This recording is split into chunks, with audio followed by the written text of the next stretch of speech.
Pregnant lady में बहुत common complain है वाइट डिस्चार्ज की। जैसे ही प्रेगनेंसी कंफर्मेशन का पता चलता है, कुछ दिनों बाद हमें नीचे वेटनेस सा फील होने लगता है और हमें ऐसा लगता है कि कहीं ये प्रॉब्लमेटिक तो नहीं है। सो इस वीडियो में हम डिस्कस करने वाले हैं कि कौन सा वाइट डिस्चार्ज नॉर्मल है और कौन से वाइट डिस्चार्ज के लिए आपको डॉक्टर को कंसल्ट करने की ज़रूरत है। इस वीडियो में ये भी डिस्कस करने वाले हैं कि वाइट डिस्चार्ज बढ़ क्यों रहा है।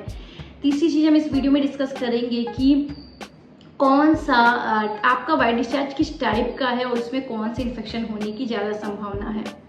चौथी चीज़ हम डिस्कस करेंगे कि क्या जो आपको वाइट डिस्चार्ज के लिए मेडिकेशन दे रहे हैं डॉक्टर, उसका रूट लेने का तरीका क्या होने वाला है। कौन सा ऐसा वाइट डिस्चार्ज है जो प्रॉब्लमेटिक हो सकता है और कौन सा ऐसा वाइट डिस्चार्ज है जिसको हम नॉर्मल बोल के इग्नोर कर देंगे। इस वीडियो में यही डिस्कस करने वाले हैं कि वाइट डिस्चार्ज प्रेगनेंसी में जो हो रहा है वो नॉर्मल है या नहीं, किस कंडीशन में हम उसे डॉक्टर को कंसल्टेशन के लिए बोलेंगे, किस कंडीशन में हम उसे घर पे ही रहने को बोलेंगे। सारी चीज़ें A to Z क्यों होता है, कैसे होता है, कब जाना है, कब नहीं जाना है, सब कुछ इस वीडियो में कवर होने वाला है। तो लास्ट तक बने रहना। वाइट डिस्चार्ज और प्रेगनेंसी से रिलेटेड आज आपके सारे डाउट्स क्लियर होने वाले हैं। सो जैसा कि हमें कंप्लेन सुनने को मिलता है और बीइंग ए प्रेग्नेंट वुमेन, आपको भी पता होगा कि आपने भी प्रेगनेंसी में ज़्यादा वाइट डिस्चार्ज फील किया है नॉर्मल डेज के कंपैरिजन में। देखो, दो तरह की बॉडी है, किसी को नॉर्मल फिजियोलॉजिकल वाइट डिस्चार्ज ज़्यादा ही होता है हर महीने और किसी को नॉर्मल होता है। जैसे मेंसेस से पहले, मेंसेस के बाद और ओवुलेशन के आसपास सबका वाइट डिस्चार्ज थोड़ा थोड़ा बढ़ जाता है। कुछ लोगों में ये ज़्यादा होता है, कुछ लोगों में कम होता है। जो बेसिकली आपका शुरू से नेचर है आपकी बॉडी का, अगर वैसा है डेट इज़ नॉर्मल। लेकिन अगर उससे कुछ भी चेंज हो रहा है उसके सिम्टम में, उसके साइन में, तो हमको थोड़ा सा अवेयर रहने की ज़रूरत है। प्रेगनेंसी में वाइट डिस्चार्ज इसलिए भी ज़्यादा बढ़ जाता है क्योंकि हमारी बॉडी फुल्ली हार्मोन से कोप अप कर रही होती है। मतलब नया नया बेबी अभी बॉडी में आया है और बॉडी को भी एडजस्ट करना है और बेबी को भी एडजस्ट करना है। हार्मोनल डिसबैलेंस बहुत ज़्यादा चल रहा है, फ्लक्चुएशन बहुत ही ज़्यादा है। इस वजह से आपको वाइट डिस्चार्ज ज़्यादा फील हो सकता है। दूसरा, ब्लड सर्कुलेशन इतना ज़्यादा बढ़ा हुआ है वजाइना की तरफ, पूरे birth canal, vagina, cervix, uterine की तरफ इतना ज़्यादा बढ़ा हुआ है कि उस वजह से भी ब्लड का कुछ पार्ट ट्रांसलेट होके आपको वाइट डिस्चार्ज के फॉर्म में फील हो सकता है। जैसे कि ग्रोथ ज़्यादा चाहिए होती है ड्यूरिंग प्रेगनेंसी यूट्रस को, तो उस समय ब्लड सर्कुलेशन बढ़ा हुआ है तो थोड़ा सा वाइट डिस्चार्ज बढ़ना पूरी तरीके से जेन्युइन है।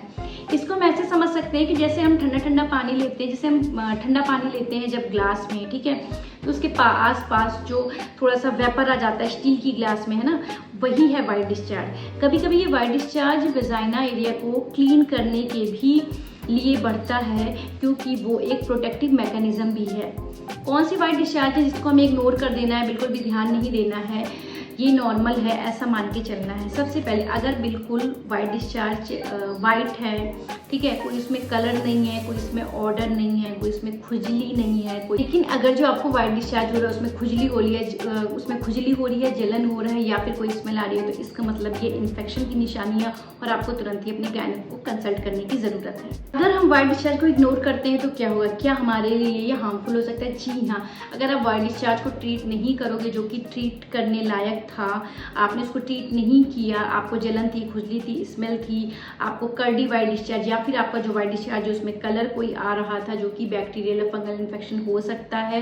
प्रेगनेंसी में ये इन्फेक्शंस बहुत ज़्यादा कॉमन है क्योंकि इम्यून सिस्टम थोड़ा सा सप्रेस रहता है, हार्मोन डिसबैलेंस रहते हैं, जो वेजाइनल डिस्चार्ज का मीडिया है वो पूरा एसिडिक हो चुका होता है और ग्लूकोज भर भर के रहता है, इसलिए वहाँ पे ये इन्फेक्शन होने के चांसेस बहुत ही नॉर्मल है और ये इन्फेक्शन होता भी है कई सारी महिलाओं को।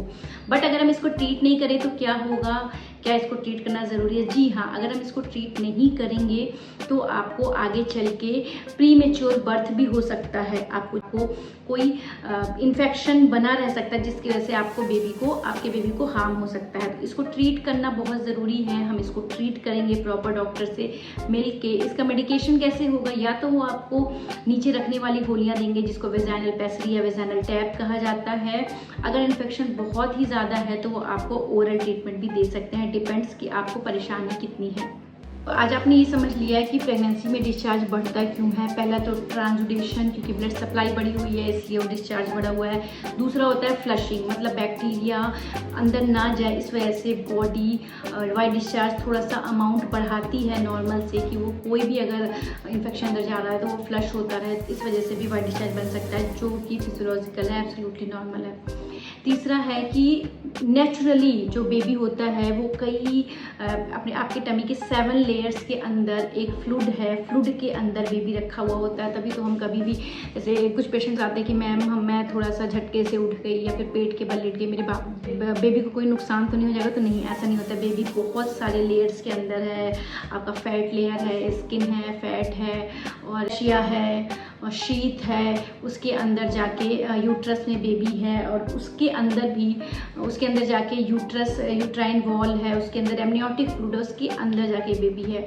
तो जो बेबी है वो सर्विक्स के, अगर नॉर्मल डिलीवरी होती है तो सर्विक्स से बाहर आता है। तो सर्विक्स के माउथ पे एक म्यूकस प्लग होता है जो कि एक प्रोटेक्टिव होता है कि बेबी को अंदर कोई इन्फेक्शन ना जाए, इस वजह से। तो डिलीवरी के टाइम पे वो प्लग भी लीक करता है और वहाँ से वाई डिस्चार्ज बढ़ता है। तो ये 3 मेजर कारण है डिलीवरी प्रेगनेंसी में वाई डिस्चार्ज के बढ़ने का। सो अगर आपको वाई डिस्चार्ज हो रहा है तो आपको इग्नोर नहीं करना है, तुरंत ही अपने डॉक्टर को मिलना है और अपने वाई डिस्चार्ज का प्रॉपर ट्रीटमेंट लेना है। अदरवाइज़ आपको प्री मैच्योर्ड लेबर इस्टेब्लिश हो सकते हैं, जो कि ना आपके लिए अच्छा है ना बेबी के लिए अच्छा है।